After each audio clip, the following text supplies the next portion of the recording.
pool. I'll let you guess. So, I've heard Rochelle and Frank and Danielle, thank you for allowing me the chance to have a conversation about this since I was unable to attend our work session. I'm sure you all have heard that that was the day my mom found out she was diagnosed with cancer. So I felt it was important to be there with them at that moment. So as you all know, I think we're all kind of segregated into subcommittees, and I think I'm on the budget one still, and there's facilities and all. One of the other subcommittees I'm pretty sure I'm assigned to is like the sort of the Chamber of Commerce committee. So I'm fairly active in the Shawnee Chamber, attend most of their most of their lunch meetings and such. So it just so happened that after the work session, Frank called me and said, hey, here's how things went with the pool dialogue, because he knew that that would be something that I might get approached about, and lo and behold, I got approached about it from multiple sources at the luncheon on that Thursday. And so I guess I was just hoping to just have a quick conversation again, because I think, the city of Shawnee, I also, as an aside, served on the Parks and Rec Advisory Council, I think 2 years ago. So as these conversations have been percolating about a community center, it's been nice that I've been able to kind of also be part of those conversations as a board member, just to make sure that that perspective is in the conversation. What has transpired from my view for the last, let's say, 2 to 2.5, maybe even 3 years, has been this sense that, hey, Shawnee is going to try at some point to build a community center. That has been in conversation for over a decade. The initial conversation about a community center occurred back in 06, 07, 08, that kind of time frame. But of course, we all know the housing bubble blew up, right? And so everything just came to a screeching halt. So that conversation started coming back to life in, let's just say, 14, 15, 16, somewhere in there. And as they've started having that conversation, of course, the natural next step is, well, if we're going to do something quote unquote aquatic, and DeSoto is one of, I think, maybe the only school district in Johnson County, but Frank, you can correct me if Spring Hill or Gardner Edgerton, I don't know if they have pools, but I don't know. But we all know that Blue Valley, Shawnee Mission, and Olathe do have pool facilities. So immediately conversation started kind of percolating of, hey, if we're going to have aquatics and you guys don't have a pool, could we somehow find some synergies here to link up? So then I would say, in my perspective, 18 months ago, Frank started to be part of more of these conversations. They got more and more serious, particularly as the city council in Shawnee, we went through an election 1.5 years ago, and the membership of that city council sort of swung to the point that, hey, we could probably have this conversation really in earnest. So things have been speeding up, and all along, I have just been anecdotally sort of saying, boy, it would sure be awesome if we could find some way to partner up. I think Frank, I'm not speaking a term, has been part of that dialogue as well. So the city has sought out sort of the starting point of building this community center with the idea that they would include an 8-lane pool for a competition level 8-lane pool, based off of essentially sort of this idea that, hey, it would help USD 232. It would give our students a pool facility. So that's how this conversation occurred. As I understand, the city was basically saying, let us know what you want, what you need. We said, if we're going to need anything, we need an 8-lane pool, because that's what it takes to host competitive swimming. So the city said to their design team, hey, when you design this building, design it with an 8-lane pool. And then some conversations occurred about how could the district pay for that. And if I understand correctly, some options were given to us that would allow us to potentially pay for that. So the question becomes, we've got the city of Shawnee barreling towards seeking voter approval, most likely in the spring of 2019, for a facility that they thought we were interested in having an 8-lane pool attached to that building. And then from whatever happened at the work session, And I'm so sorry I wasn't there because I would have loved to have heard the conversation. But from that work session, what it appeared to be was we're no longer really able to partner with you at a significant enough level. Here's part of the problem. At a level that's significant enough to warrant the building of 8 full lanes and cold water, which is necessary for competition, versus 2 or 3 lanes, warm water, I'm gonna say water aerobics type thing, right? Okay, so we've got competition versus just this little 2 or 3 lane kind of play area for water aerobics and such. So the city, I think, feels like jarred in this moment. And so, you know, at the Chamber of Commerce luncheon, there was just this conversation of, well, hey, where are we at? What can we do? And so I would just like to gently ask, I think the city is eager to present to us this dialogue and to have open conversation. Unfortunately, one of the things we struggle with is our meetings and their meetings are on Monday nights. And so their staff is heavily committed on Monday nights. We're here on Monday nights. Again, I think that work session, unfortunately, you know, the stars didn't align for us to have that conversation with them involved. But tonight, what I wanted to just ask was, is there anything we could do to bring this process just one more chance to keep the door open, have the conversation? And unfortunately, the timing is getting extremely tight. They are trying to have final renderings of the building. That way they can go to their general contractor and ask for what's called a not to exceed bid. That allows them then to go seek voter language to go to a bond, which we've all been through as well. So, you know, they're sort of trucking along like a train at 90 miles an hour headed this way, thinking that part of that plan was going to have an 8-lane competitive level swimming pool. And then unfortunately we all said, well, I think we're not on the same page. Can we come together and have a conversation? Thoughts on this? And just I think from my perspective, it really had nothing to do with cold water or 8 lanes or anything else. And if they were, you know, my understanding is we've always just thought, oh, we can have the discussion, okay? And the discussion was had, and we understood what the proposals were. And from my perspective, the reason I said no, it was because of the complexity of the contract that would, and all the complexities that would have to be an extremely complex thing.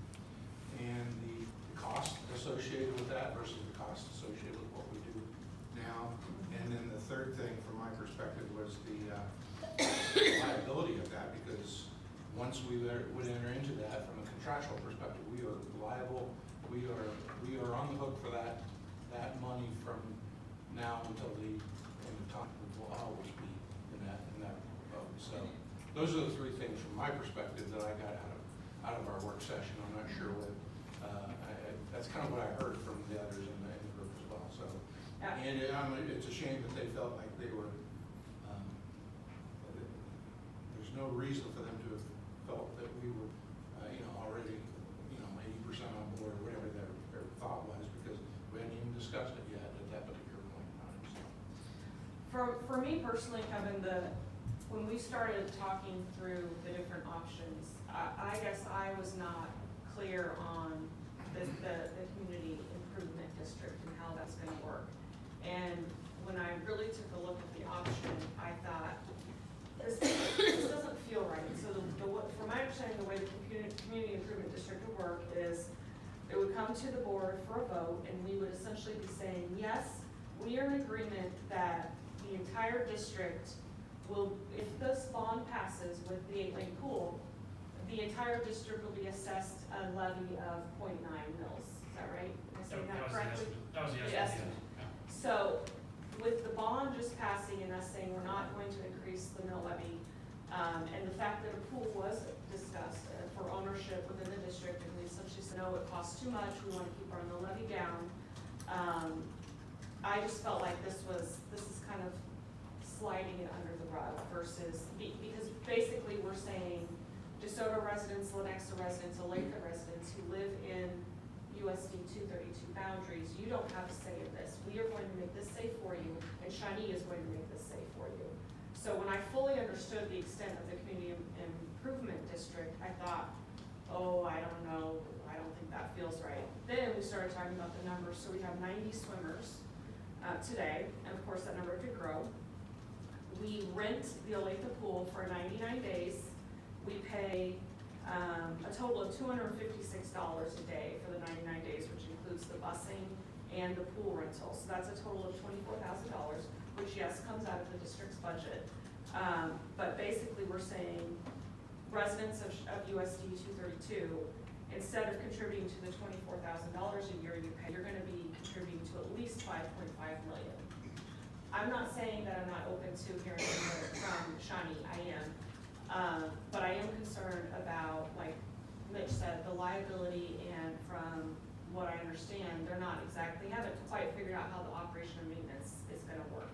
So we may be on the hook for this $5.5 million at a minimum, and we may be on the hook for additional operation and maintenance too, that, yes, we could, come to terms with on a lease agreement.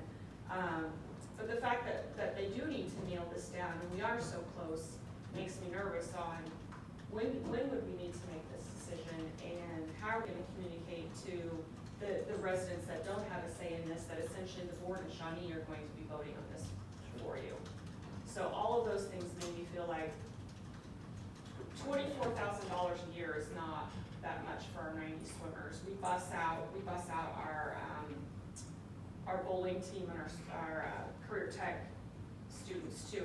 I love the idea of being in partnership on a pool. I just feel like this might not be our best option, considering that not all residents get to weigh in on it. And I guess, some of the questions that you just brought to light, I've had conversations with the city manager in Shawnee and Parks and Rec folks and so as I understand it, and Frank, correct me if I'm wrong, essentially what's being proposed is, hey, we're gonna build this building, but we will cordon off the pool area and essentially transfer title to the school district. So we own the pool, it's our pool.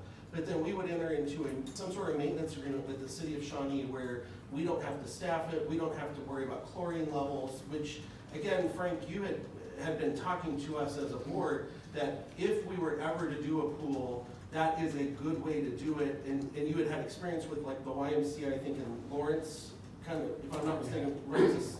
Yeah, Lawrence. Sort of a Lawrence owns one pool and doesn't own the other. The other pool, and yeah. they share it.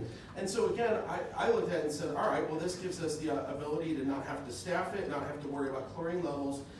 The city, in some questions I asked with them today, I said, are you expecting us to pay maintenance costs? And he said, proportionately to our usage. So, if the cost of maintaining the pool is X, and I'm just gonna throw out a number, let's say it's $100,000, and we use the pool 20% of the time, our commitment wouldn't be, right? So we would be if we owned a pool by ourselves, we'd be on our own for 100% of all maintenance costs, all staffing costs, and such here. And the city is prepared to give us we own the pool itself. They're willing to make sure we have first right of refusal for any and all needs of that pool at any time, 365 days a year. So our students come first in what their needs are, then what we don't use, they'll program around it, is what they've talked about. So it gives us a chance to have a home for our swim teams that is theirs, which just like a football stadium, it creates a lot of school pride. I would also gently kind of just say, if we went to Olathe and said, we don't want to build a football stadium, how much would you rent us your football stadium for? My guess is we'd get to rent a football stadium proportionately similar in price. So sometimes we say to ourselves, yeah, we could do it another way, but for our students, for our community, we're gonna make sure there's a football stadium, a baseball stadium, or baseball field. There's gonna be a theater. We create sort of minimum expectations. And my thought was, we have been one of the only districts in sort of the Metro Johnson County area that has 7,000 students, has a 6A high school, and yet we don't have a pool for our swim team to take advantage of. I feel like there's a lot of opportunities to create some synergy here, to allow us to have a pool, but not have all the expenses and the responsibilities of managing the pool. I think the city leadership, the city manager and Parks and Rec folks would give anything to have a conversation with us one last time to just see if there's any way to create that. But the problem is, as I was saying, the gun is to our head, and so I didn't know if tonight we could just keep the door open and see if Frank could somehow get us all together. And I don't know the complexities of that, because I'm assuming that's gonna be a real challenge with Thanksgiving 18 days away. So that's all I was asking tonight. I don't presume to say that this is the right move for us, but I feel like, I sort of feel like we owe it to the city at this point, to at least allow that conversation to occur. But I guess I would disagree with that, just in the sense that they already had the conversations with us, and they've already kind of laid it out. I think we understood that fairly well. And I think one of the big differences is if I spend $5 million on a pool, we pay $5 million for a pool, and yet we're paying for the maintenance of that pool. And if for some reason, heaven forbid, funding goes down and we can't afford to pay for the maintenance of that pool, we own a pool that we can't afford anymore as a district. And we can't afford to maintain it, we can't afford to do anything with it. And I think Danielle's concerns around who can use it and who has to pay for it and all of that are part of that when we were talking before, but the complexities around that and just the operating agreement would be incredible, and I'm just not really, personally, I'm not really comfortable with it, and I'm really not personally interested in pursuing that any further unless they come back and say, hey, we'll give you the whole darn thing for free, you know, and then that's another story altogether. But if they've already given us their best proposal, I think, and I don't know why they wouldn't have given us the best proposal at this particular point. and one other thing I hear you mention, and the only thing I will say is, I think there's a misunderstanding. We were the ones who proposed this concept to them, not them to us. Is how, No.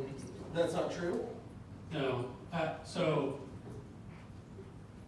the idea of the community improvement district, Which Yeah. we're using slightly different terms, because I've heard the condominialization of. well, Okay. so the way that you said it mostly correct. The pool area would be condominiumized, which means that just like somebody owns on one side of the wall and somebody owns on the other side of the wall. The original conversations were, if you can build at least a 6-lane pool closer than Olathe, that's better than what we have. And so the original conversations were we would just rent space. So then as prices came in, it became more of, well, we don't know how much we can afford. And I said from the beginning, if you can't afford to build something that we can use, that's fine. We can keep doing what we're doing. So then we started talking about partnership ideas, and so we would help pay for the building of the pool. We could do that with some capital outlay funds, not $5.5 million worth, not enough to build the whole thing. So then, so I would not say we proposed the idea of condominiumization. That came up in conversation as really the only way that we could generate enough dollars to pay a significant portion of the pool. So at some point it became that we were building the pool, the cold water pool. That was not that was never my intention from the beginning, but when it came down to that might be the only way that a cold water pool is built, I brought it back to the board and as we talked about at the work session, it could be that the only way that a cold water pool that is usable for our teams to be built is that if we do this kind of this community improvement district where there is this additional funding stream through a new tax levy to pay for it.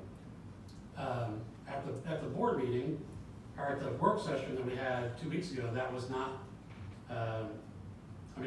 nobody that was there, and Kevin, you weren't there, because I know that you are, but wanted to talk more about it, that didn't get a lot of traction. So I went back to the city and said, I don't see us doing the community improvement district. We're still interested in partnering with the pool. Is there a smaller number that we could use for capital outlay? And certainly, we're still willing to rent the pool if you build one. So, I would not say that we proposed that. It came up in conversation, but, and at the end, it was, that may be the only way it could happen. The 8-lane pool, we said was $8 million, not 5.5. 6-lane pool's 5.5. We're joining the Sunflower League with all the Shawnee Mission schools over there. Almost all our meets now will be over in their new swimming pool. So, and I can't use this new pool for classes. If I was gonna build a pool for the good of the district, I'd build it at my high school, but it's not feasible to do that. I voted for the swimming team. I voted for the bowling team. I was on the swimming team. I just found out tonight I can't buy math books, but I can buy an $8 million swimming pool. I don't think I wanna go talk to the people in this community and face them. Now, I'll be glad to rent Shawnee's pool or the new one in Lenexa or the Savior of the Worlds or anything else. Keep the swimming team. St. Thomas Aquinas or St. James don't come up and say, build me a football field, will you? We got a lot of taxpayers in your district. That's not feasible either. Sure. Still at a pretty reasonable price, I think. So, but I just think it's not, if we could have it for classes, education, possibility. But then we can't get our children over there to use the pool. Just one clarification. Mill Valley has been invited to apply to the Sunflower League. There's been no decision about anybody going there. So I just want to make sure we get that clarified. Yeah, it's a possibility, but it's no decisions have been made. Well, I appreciate it.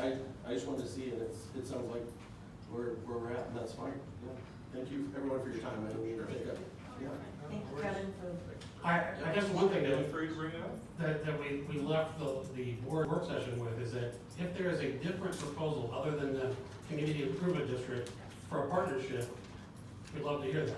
Yes. But the community improvement district was the part that, and realistically, what could happen is that without that level of commitment from us, they may not be able to build a pool that we can use. That's, I mean, and those, I mean, But we do have to begin. community center's a great idea.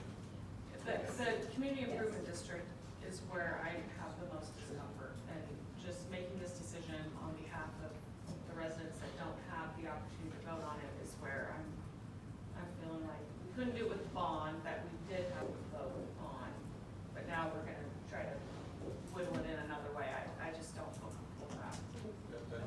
Yeah, and Daniel, I'm glad you brought that up, because I've forgotten that aspect of it, so that was a very uncomfortable part of it from my perspective.